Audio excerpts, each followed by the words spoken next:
Warahmatullahi wabarakatuh. Perkenalkan, nama saya Nira Saharani, NIM 1915201143, jurusan Bimbingan Konseling Islam semester 3 kelas D. Di sini saya akan sedikit menjelaskan tentang perkembangan berbicara. Kemampuan berbicara pada anak balita berbeda-beda. Ada anak yang sudah bisa fasih berbicara dan mampu memahami kosakata di umurnya sebelum 2 tahun, dan ada juga yang telat. Di sini saya akan sedikit menjelaskan tahapan perkembangan berbicara. Yang pertama, usia 0 sampai 6 bulan. Bayi baru lahir hanya bisa menangis untuk menyatakan keinginannya.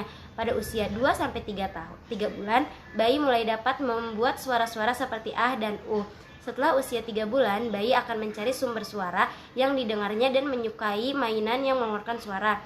Mendekati usia 6 bulan, bayi mulai dapat merespon terhadap namanya sendiri dan mengenali emosi dalam nada bicara.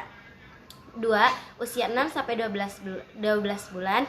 Pada usia 6 sampai 9 bulan, bayi mulai mengerti nama-nama orang dan benda serta konsep-konsep dasar seperti ya, tidak, habis. Memasuki usia 9 sampai 12 bulan, bayi seharusnya sudah dapat mengucapkan mama dan papa atau istilah lain yang biasa digunakan untuk ibu dan ayah atau pengasuh utama lainnya, dengan arti ia menengok apabila namanya dipanggil dan mengerti beberapa perintah sederhana, misalnya lihat itu atau ayo sini. Usia 12 bulan sampai 18 bulan.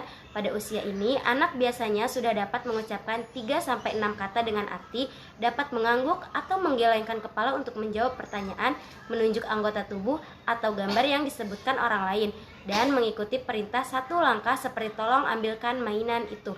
Usia 2-3 tahun. Setelah usia 2 tahun, hampir semua kata yang diucapkan anak seharusnya telah dapat dimengerti oleh orang lain.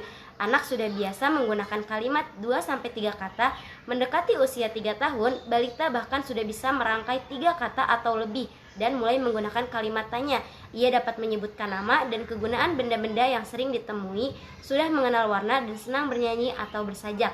Usia 4-5 tahun, anak pada usia ini balita tertarik mendengar cerita dan percakapan di sekitarnya. Ia dapat menyebutkan nama, umur, dan jenis kelaminnya serta menggunakan kalimat-kalimat panjang lebih dari 4 kata saat berbicara. Pada usia 4 tahun, bicara sepenuhnya harusnya sudah dapat dimengerti oleh orang lain. Mungkin cukup sekian dari saya. Kurang dan lebihnya mohon maaf. Wabillahi taufiq wal hidayah. Wassalamualaikum warahmatullahi wabarakatuh.